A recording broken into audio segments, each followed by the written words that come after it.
이렇게 나레이션이 하나님의 말씀의 나레이션이 욥의 고백이 이렇게 이어졌잖아요. 이 사람의 고백은 사실은 굉장히 지금 자신이 알 수 없는 어떤 그 큰 고통 속에서 글자 그대로 어둠, 인생에 그보다 더 큰 어둠은 없을 것 같은, 여러분들이 흔히 말씀하시죠. 죽지 못해 산다.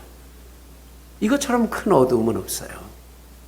근데 지금 이 욥이라고 하는 그 사람이 지금 그런 상황 속에서 뱉는 고백이에요. 죽지 못해서, 그냥 이 죽어지지 않아서 이 목숨이 붙어있기 때문에 살아있는 이 극한의 고통 속에서 친구들에게 하는 자기 고백이에요. 근데 이 고백을 가만히 들어보면 이 성경에 욥이 했으니까 굉장히 위대한 고백처럼 느껴지지만 사실은 저와 여러분이 다 할 수 있는 어떤 그런 고백입니다. 보세요. 오늘 10절부터 그러나 내가 가는 길을 그가 아시나니 이랬어요. 여기 나를 이근형으로 대입할 테니까 여러분은 장로님은 서동명, 민경이 자매는 민경이, 이렇게 해서 자기 이름을 대입하면 아주 딱 맞습니다. 보세요. 그러나 이근형이 가는 길을 그가 아시나니, 맞죠? 여기 부인할 사람 있어요? 하나님이 여러분의 길을, 인생길을 모르고 계십니까? 그렇죠? 이게 웃기는 고백이, 알고 보면 이게 대단한 고백 같지만 너무나 평이한 고백이에요. 여러분 차를 몰고 가보세요. 요즘은 어느 낯선 곳을 가도 겁내지 않아요. 왜? 이게 있잖아요. 이거 내비게이션이라는 거. 이게 참 신기해요. 이게 딱 주소지, 어떤 건 전화번호, 그것만 딱 갈 곳을 하면 골목길을 이렇게 빠져나가라, 이렇게 해라, 좌회전이다, 우회전이다, 심지어는 무슨 이 둔덕 있는 거, 이런 것까지 다 가르쳐 줘 가면서 다 가게 해요. 이거 사람이 만든 겁니다. 이 내비게이션.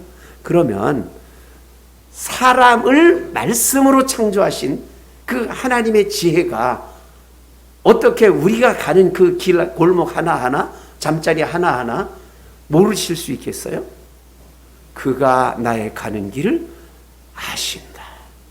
이거 사실은 놀라운 고백이라고 할 수도 없어요.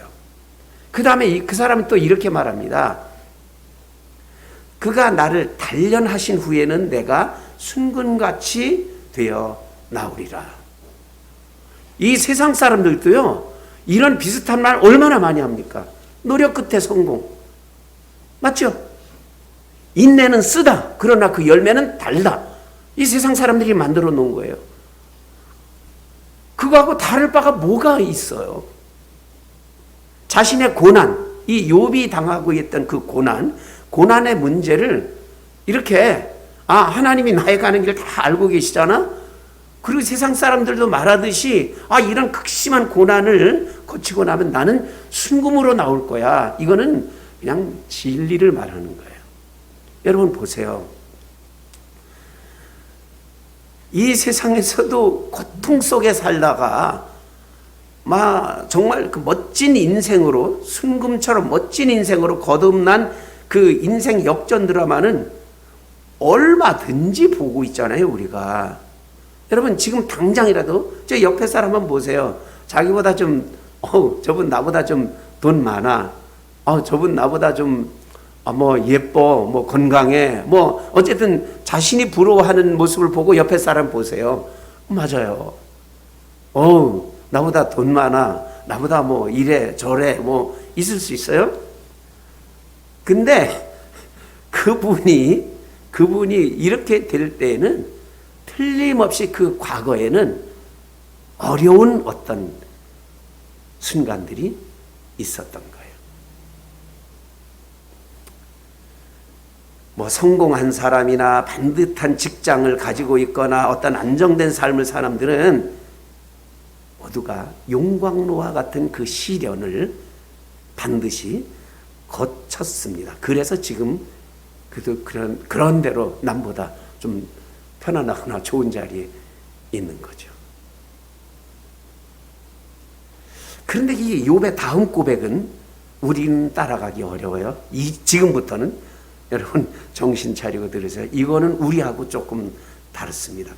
이 욥만이 할 수 있는 어떤 고백인데 그 고백을 들으면 조금 이 사람 교만하다 싶기는 하지만 사실은 그 고백 속에 자신의 그 욥 자신이 과대평가했거나 혹은 거짓말은 절대로 없는 욥 자신만의 이런 고백이 있어요. 11, 12절 내 발이 그의 걸음을 바로 따랐으며 내가 그의 길을 지켜 치우치지 아니하였고 내가 그의 입술의 명령을 어기지 아니하고 정한 음식 하루 3번 먹는 음식보다 그의 입의 말씀을 귀히 여겼도다. 이것은 욥이 그렇게 했어요. 이 부분은 저하고 틀립니다. 저는 이분의 100분의 1, 1000분의 1도 어쩌면 안 될 거예요. 여러분도 마찬가지일 거예요. 어느 정도냐? 이렇게 살았다는 것을 하나님이 인정해요. 근데 하나님이 어떻게 인정하시냐면 맞아, 욥은 이런 사람이야 라고 누구에게 하나님께서 자랑하시며 증언하시냐면 사탄에게. 너 사탄이 이리 와. 사탄이 하나님께 나와서 따져 물어요. 지금 잘 먹고 잘 사는데 아이고 하나님이 뭐 많은 거 주시니까 그런 거죠. 이랬을 때에 하나님께서는 아니야, 너 사탄 잘 들어봐라 하면서 욥기 1장 8절에는 이렇게 말씀하시는 부분이 있어요. 여호와께서 사단에게 이르시되 내가 내 종 욥을 유의하여 보았느냐? 그와 같이 순전하고 정직하여 하나님을 경외하며 악에서 떠난 자가 없느니라. 이 세상에는 없는 의인으로 하나님이 인정하셔요. 자, 그렇다면 그 사람은, 이 욥은 이 부분에 있어서는 우리보다 훨씬 높은 많은 자신감은 가져도 돼요. 그렇잖아요. 하나님이 사탄 앞에서 이렇게 인정해 주시고 본인이 그렇게 살았어요. 자, 그렇다면 여기서부터 이상해져요. 앞뒤가 좀 안 맞는 것 같은 고백을 욥이 합니다. 돌연 자기가 그렇게 옳고 바르고 정말 하나님이 인정하시는 삶을 살았으면 이런 고백은 안 나와야 될 것 같은데 이렇게 고백해요. 두렵다는 거예요. 근데 두렵다. 어떻게 두려우냐? 13절부터 제가 읽어보겠습니다. 그는 뜻이 일정하시니 누가 능히 돌이키랴.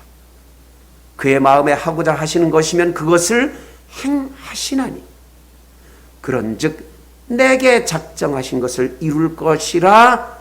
이런 일이 그에게 많이 있느니라. 그러므로 내가 그의 앞에서 떨며 지각을 얻어 그를 두려워하리라. 16절에 보면 하나님이 나의 마음을 약하게 하시며 전능자가 나를 두렵게 하셨나니. 자, 그랬습니다. 정작 그가 심각하게 생각한 것은 하나님의 절대 주권이었습니다.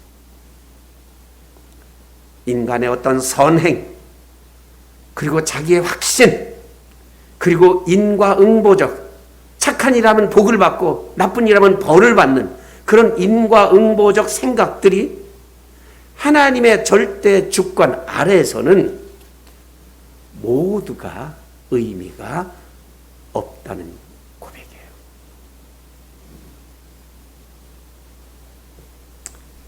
하나님이 한번 작정하신 일은 돌이킬 수 없이 이루어진다는 그 사실이 엄청난 두려움으로 욥에게 다가왔습니다. 그럴 거 아니에요? 어마어마하게 거룩하고 하나님께서 사탄에게 자랑하실 정도로 의롭고 바르고 정결하고 깨끗하게 살아왔어요. 그런데 지금 이렇게 아파요. 하나님이 허락하시지 않았으면 올 수 없는, 그러니까 그렇게 바르고 착하고 의롭고 선하게 사는 자기가 하나님의 주권으로 이렇게 아픈 큰 고통이 왔다면, 그러면 하나님 앞에 떳떳하게 설 자가 감히 누가 있겠느냐. 욥이 얻어진 결론의 두려움의 결론이 바로 그런 거였습니다. 그래서 17절에 이렇게 말하잖아요. 이는 내가 두려워하는 것이 어둠 때문이나 흑암이 내 얼굴을 가렸기 때문이 아니다. 내가 지금 두려워. 왜 이 두려운 것은 그냥 이 물리적인, 지금 햇빛이 없고 깜깜해서 뭐 더듬벅거려서 그것이 두렵거나, 혹은 흑암이 내 얼굴을 가렸다는 것은 이 세상에 내가 지금 가난해졌고 아들 7이 갑자기 턱턱 넘어서서 죽어버렸고 재산이 완전히 몰살당했고, 그리고 그 온 몸에 만신창으로 병들은 이 물리적인 어떤 현상이 내 얼굴을 가렸기 때문에 내가 이걸 두려워하는 게 아니야. 이거보다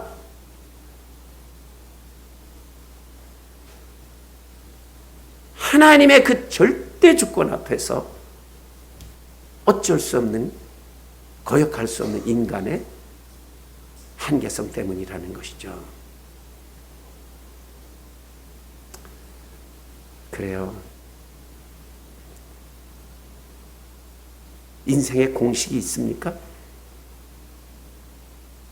딱딱딱딱 정해진, 이렇게 살면 이런 결과가 오고 이렇게 살면 이렇게, 어떤 인간 개발 학자가 말하는 것처럼 요렇게 7가지 13가지 몇 가지 딱 정해놓고 요렇게 아주 칼같이 살아가면 어떤 단계가 오고, 그렇게 해서 그렇게 하면서 그 공식대로 인간이 정말로 그렇게 이루어지던가요, 여러분?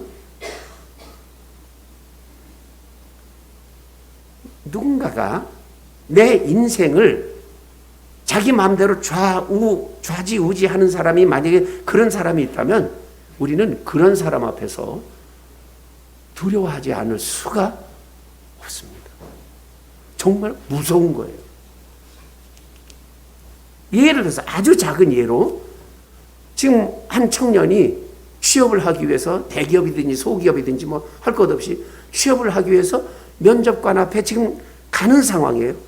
저 사람이 나를 어떻게 몇 점 주느냐, 여기에 지금 내가 여기 이 취업이 되느냐 아니냐 이게 결정된다고 할 때 그 면접관은요 정말로 하나님처럼 두려운, 내가 저 사람한테 잘 보이려고 저 사람의 취향을 다 파악해. 저 사람은 빨간색을 좋아하고 키가 얼마나 사람을 좋아하고 말을 어떻게 구사하는 사람을 좋아하고 뭐 바삭하게 그 면접관에서 다 파악했다고 합시다. 그래서 뭐 저 사람이 좋아할 수 있는 언어를 다 구사하고 외모를 그렇게 가꾸고 그렇게 해서 언어 훈련을 그렇게 해서 딱 갔어요. 그래서 절절절절 쫙 했어요. 근데 딱 보니까 불합격. 이걸 어떻게 말해? 내 인생을 좌우하는 누군가 앞에서는 너나 할 것 없이 두려울 수밖에 없는 거죠. 제가 아주 존경하는 교수님 한 분이 세상을 떴어요. 이 설교 시간에 여러분 그분에 대해서 내가 존경을 하다 보니까 자주 거론을 했던 분인데, 이어령이라는 분이에요. 그분에 관련된 이 인터뷰를 이번 휴가 중에 또 다시 깊이 듣고 참 다시 한번 고개를 끄덕였어요. 그분이 돌아가셨거든요. 근데 그 부인 되시는 강 교수라는 분이 라디오 인터뷰에 나왔어요. 그분이 이제 그 이어령 교수님이 숨지시기 전에 마지막으로 6필로 쓴 어떤 책을 이렇게 그대로 본을 떠서 재본을 해서 세상에 내놨더라고요. 눈물 한 방울이라는 그 책을 이제 내어놓은 거기에 대해서 그 부인 되신 분께서 이 라디오 인터뷰에 나왔어요. 이런저런 얘기하시면서 제가 그분을 존경하는 것 이유 중에 하나가 평생 이 지성 세계에서 대학 교수로서 그 문인으로서 이 지성 세계에서 이 지성의 절대성을 그렇게 강조하시다가 그 가정과 딸의 아픔 이런 것을 겪으면서 이제 영성의 세계, 즉 기독교 신앙으로 돌이켰어요. 이 인간의 지성을 강조하다가 영성으로 옮겨져서 세례를 받고 한 나이가 80 가까워서 이렇게 그리스도인이 되었습니다. 그래서 그 지성인 출신이니까 또 얼마나 많은 영향력이 있겠어요. 그리스도인이 된 지성인으로서 많은 그런 그 인터뷰나 강연이나 이런 그 책 저술을 하시다가 몇 달 전에 세상을 떠나신 거예요. 근데 그분의 강조점이 뭐냐? 인간에게는 죽음이 있다. 그러니까 늘 죽음을 인식해라. 메멘토 모리라고 하는 그 단어인데, 그 메멘토 모리, 인간은 잘났든 못났든 부자든 가난뱅이든 누구나 할 것 없이 한 번 죽음이 오니까 그 죽음을 잘 대비하고 사는 것이 인간의 지혜다. 그리고 영성의 세계로 돌아와서도 그 점만은 계속 강조했던 거예요. 하나님이 이 인간의 생명 호흡을 주관하시기 때문에 역시 메멘토 모리, 이 인간이 죽음을 늘 기억하며 대비하는 것은 불변의 진리다. 그러면 그분이 돌아가실 때는 아주 미소 속에 방긋 하나님 받아주세요. 이렇게 돌아가셨어야지 정상 아닙니까? 근데 그분의 그 남겨주신 미망, 이 강 교수께서 라디오 인터뷰에서는 그렇지가 않았다는 거예요. 더 살고 싶어서. 죽음이 두려워서.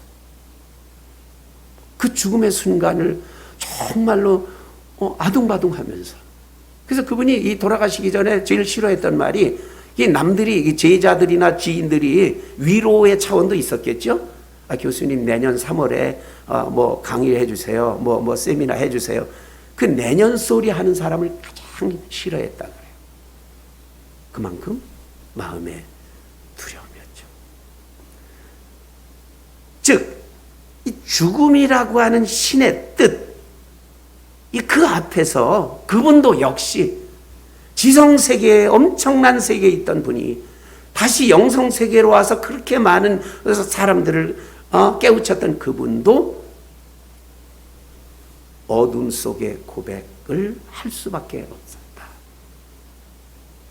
신의 뜻, 즉 하나님의 절대 주권 앞에서 두려워할 수밖에 없었습니다. 우리 속담에 하루 강아지 범 무서운 줄 모른다 이런 말 있잖아요. 우리는 이 하루 강아지와 같은 우리가 그 절대, 정말 그 하나님의 주권 앞에 혹시 지금 건방을 떨고 살아가지 않았나? 너무 정말 겁없이 살아오지 않았는가? 근데 여러분 놀라지 마십시오. 하나님의 그 절대 주권 앞에 벌벌 떨었던 사람은 그 이 교수님이 뿐만 아니라 훨씬 거슬러 올라가면 어마어마하게 부들부들 떨었던 한 분이 성경에 있습니다. 누구죠? 본인도 하나님이시면서 본인도 성자이시면서 인간의 몸을 입으신 33살의 미혼 남자 예수 그리스도셨습니다. 이분이 얼마나 떨었으면 그날 이 겟세마네 동산에서 하나님 앞에 간청을 합니다. 아버지여, 할 수만 있다면 이 잔을 내게서 옮겨주시면 안 되겠습니까? 그러면서 그렇게 기도하는 그 33살 미혼 청년 예수 그리스도의 흐르는 땀이 마치 떨어지는 핏방울과 같았다고 성경은 기록합니다. 얼마나 두려웠으면, 얼마나 십자가가 싫었으면. 욥이 문제가 아니에요. 이 예수 그리스도는 하나님 자신입니다. 그리고 아예 인간 무죄하신 분이에요. 그분조차 하나님의 절대 주권 앞에서 두려울 수밖에 없었어요. 그래서 결국 그러나 아버지여 내 원대로 하지 마옵시고, 그러니까 이 잔을 멀리 하기를 원하는 자기의 원대로, 그 두려움의 원대로 하지 말고 저 아버지의 뜻을 이루기 원하나이다. 이 기도를 마치고 예수님은 십자가를 향해 가셨던 것입니다. 절대 무죄자이신 예수님을 가장 큰 죄인으로 삼아 온 인류가 받아야 될 죄값을 그 몸으로 지게 하신 하나님의 주권을 예수님은 따르신 거죠. 그러면 그 절대 하나님의 주권, 그 예수님조차 두려워하셨던 그 하나님의 주권은 우리에게 어떻게 이루어졌습니까? 가장 죄 많고 가장 추악한 이 자리에 이 자리에 우리 자신을 가장 죄 없는 의인으로 세우시는 구원과 용서의 절대 주권을 발휘하신 거죠. 하나님의 절대 주권이 그렇게 우리에게 작용되었다. 우리는 이 하나님의 절대 주권 앞에서 우리의 어떤 거룩함이나 의로움이나 자기 확신 이런 건 모두 버리고 그냥 굴복하며 두려워하며 그분만을 섬기며 살기로 다시 다짐해야 합니다. 우리는 이 하나님의 절대 주권 앞에서 또다시 그분의 포도주와 그분의 쏟으신 그분이 내어주신 성찬을 요만큼은 아니지만 그래도 예수를 믿고 그래도 이만큼 누군가에게 베풀고 그래도 이러이런 노력을 했으며 그래도 이러면 됐지 않았느냐 내세울 수 있겠지만 그것이 하나님의 절대 주권 앞에서 뭐 그렇게 떳떳하고 자랑스러울 수 있겠습니까? 우리 모두 하나님의 그 주권 앞에 두려울 수밖에 없는 어둠 속에 살고 있나이다. 그러나 주여, 그 하나님의 그 절대 주권으로 우리 주 예수 그리스도를 우리에게 내어주시고 그 거룩한 몸을 우리에게 허락하게 하셨으며 그 맑은 피로 우리의 모든 더러운 죄를 씻어 주셨나이다. 오늘 그것을 먹고 마셨나이다. 이 8월의 한 달 정녕 하나님의 그 주권 앞에 의롭게 되었다는 우리들 역시 매 순간 속에서 오로지 하나님의 선하신 뜻을 따라 살기를 다시 결단하고 다시 나를 굴복시켜가며 하나님의 백성으로 살아가게 하여 주옵소서. 예수님 이름으로 기도드리옵나이다. 아멘.